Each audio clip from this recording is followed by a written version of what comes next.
But we begin with the biggest story of the day. I guess the season that the Orlando Magic had, getting deeper into the postseason, wasn't good enough for Jamahl Mosley. They end up firing him after pushing the Pistons to Game 7 in their first round series. Mosley had 3 consecutive playoff appearances from 23 to 26, couple division titles and 3 winning seasons, but I guess it was not enough. It seems like the Magic determined that Mosley was going to be out even before the series began. Sure feels like that, but the Pistons, they ended up beating the Magic yesterday to send them home for the season. That's why they can make the move today. The final score was 116-94. They win and cover as 8.5-point favorites. It was the combo of Cunningham and Tobias Harris, 32 for Cunningham, 30 for Harris. Paolo Banchero, man, he could be a force next season. He had 38 points as they end up losing in this game. So here is Cade Cunningham on the Pistons getting over the hump and winning their first playoff series in almost 20 years. This franchise has been able to get over that hump. So what's it like for you and this team, for you guys to come back 3-1 and for a Game 7 at home to kind of get over that hump? It's great. We had a great regular season. We built a lot of momentum going into this playoffs, and to lose in the first round would have really stung. I think it would have stung the city. The city has gotten more and more excited about this team, and we feel the love and all that. So, we wanted to perform, to figure it out, and to, come back from 3-1, odds against us, and to come back and win it at home. It feels good. It feels really good, and we're excited for what's to come, and we want to continue to represent this city in the right light, but also, win games, win series, and the ultimate goal is a championship. Is this team good enough? Do you have what you need to be successful at that next level? I mean, I can't really answer that. I want to say yes, but we haven't been out of the first round. So if you're going off the last 3 years, the answer is no. But the nice answer would be yes, but honestly speaking, I can't say that we're good enough to be in the finals or Eastern Finals, because the last 3 years we've had the same result. So that's your answer. And that soundbite from Banchero before Mosley was fired today. Okay, Cleveland Cavaliers are moving on. 7-game series completed with the Raptors. They win in 7, 114-102, covers 8.5-point favorites. Spider Mitchell with 22, Jared Allen with 23. Maybe this 7-game series was the best thing to happen to the Cavs in the playoffs. At least Kenny Atkinson, the head coach, seems to feel that way. 100%. I think this series galvanized us. When you have to, their physicality, their speed, their athleticism, things weren't perfect. And we kind of know the difference. Last year we kind of had a, easier series. These type of series, they build you up, and I'm glad we went through it. It wasn't fun. But I think it will be a better team coming out of it. I learned how much I love this roster, how much I love my players. That's what I really learned. Tomorrow I'm going to be missing coaching those guys. I told them before the game that, I want to advance to the next round so I can continue coaching them and being around them. This is a very special group of people, and I'm very grateful and thankful to have those guys around me and to have a chance to work with them. All right, so Cleveland moves on. So do the Los Angeles Lakers and Philadelphia 76ers. Lakers not a surprise, of course, maybe beginning of the series. But as the series went on, you kind of had a feeling the Lakers would win. But this is an absolute shock to see Philadelphia beat Boston in the 7-game series. One of the epic collapses, honestly, of all time in the NBA playoffs. 109-100, 76ers will play the Knicks, and we'll preview that game coming up in just a little bit. Okay, the red-hot Chicago Cubs win again. They sweep and beat the Diamondbacks 5 in a row. They win as home favorites, and Matthew Boyd got the win. 6 innings pitched for him. Moises Ballesteros has been such a nice find for the Cubs. He had another home run yesterday. Craig Counsell loves the offense. They've been going since day one. Yeah, I think this is, a good example of how we've been playing offense for a good chunk of the year, and just a lot of pressure innings, and that just makes it hard on the pitcher. You got to keep making big pitches, and we broke Bushy obviously with a big one to clear the bases, but it's just good offense. I mean, it's tough offense, and it feels like there's action every inning. It feels like we got a chance to score every inning, and that's going to be a consistent offense. Meanwhile, in the National League Central, the battle between the Reds and the Pirates went Pirates all the way. They win as home favorites yesterday, 1-0, and sweep the Cincinnati Reds. How about that? Brendan Ashcraft, 7 2/3 ball. The Pirates pitching has just been stellar this season. The Pirates also showed they had some attitude against the Reds, at least according to skipper Don Kelly. Tough stretch there, losing 5 in a row, and the leadership in the clubhouse. I know that most of you have been around in there. It's been the same, and that's really what it's going to take as we go through this season, is continue that Pittsburgh mentality of grit, fight, toughness, and continue to play like that. And that it was evident in this homestand. Another day of baseball, another Aaron Judge home run. Pretty much saying that every day these days. He hit his 13th home run of the season, which ties Murakami for the league lead. The Yankees end up winning 11-3. Not the best start for Max Fried. 5 1/3, 6 strikeouts. He gave up 6 hits and walked 3. It was a grind, says Fried after the game against the Orioles. Max, how much of a grind did it feel like out there for you today? As far as the on the field and the results, definitely a little bit more of a grind. I felt like, I was happy with how I felt, the way the stuff was coming out, and you just know that over a course of a season, you're going to get put in situations where you have, maybe some soft hits that find some grass, and you got to pitch yourself out of jams and stuff not going your way. And, I was happy with being able to limit it and not give up the lead, and especially, when stuff started kind of going sideways. But I knew that, we were just one big inning from breaking this game open, which we ended up doing it late. So, just happy about being able to do my job, keeping us in it, and, not letting that inning get too big. All right, the Los Angeles Dodgers a little back on track at least. They've been struggling lately. They do avoid the sweep against the Cardinals, winning 4-1, as Justin Robleski had 6 innings pitched in this game that got him the win. Also, the Braves beat the Rockies by a final score of 11-6. It was the return of Spencer Strider.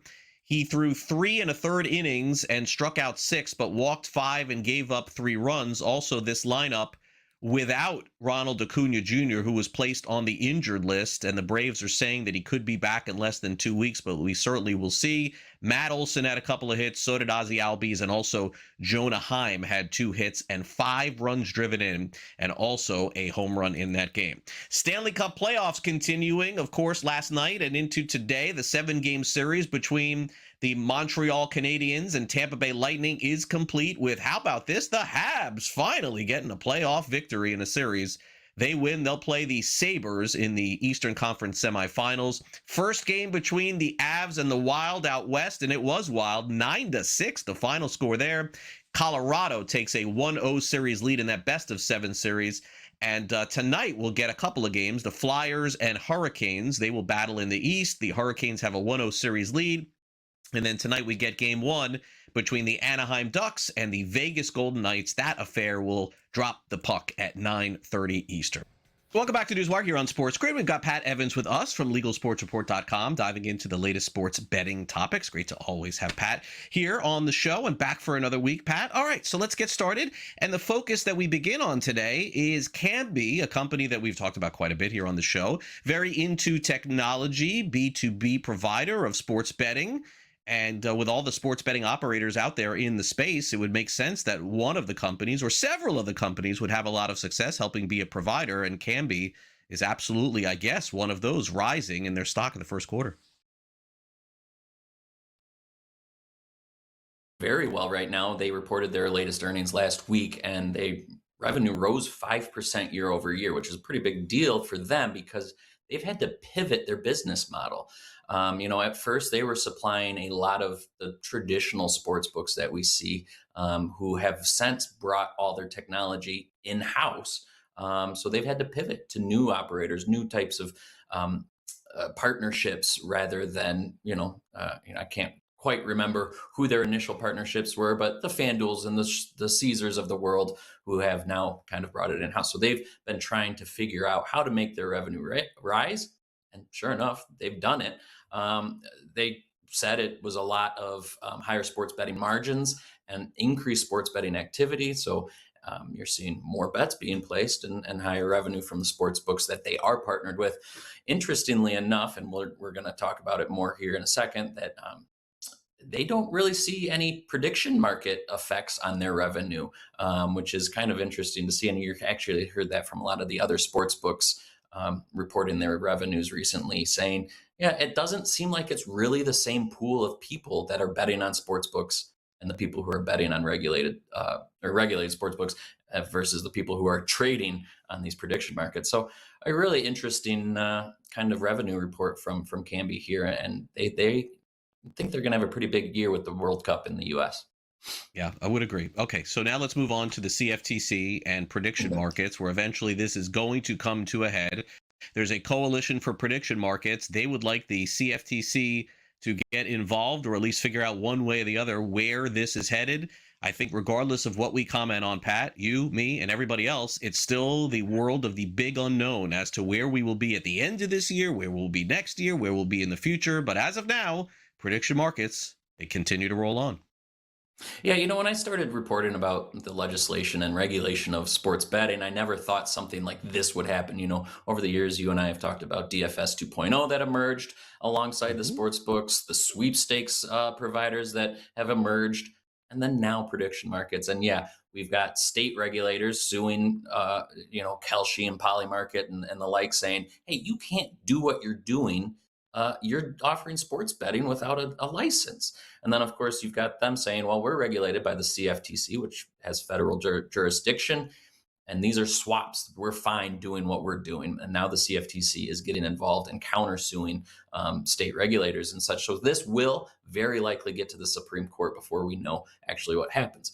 But what has happened since then is the CFTC has said, okay, we're going to start putting in rulemaking and make sure that people are following some sort of rules, and this isn't just the Wild West, which a lawyer recently said we're at the tail end of the Wild West of prediction markets. So we'll see what happens after these rules are in place.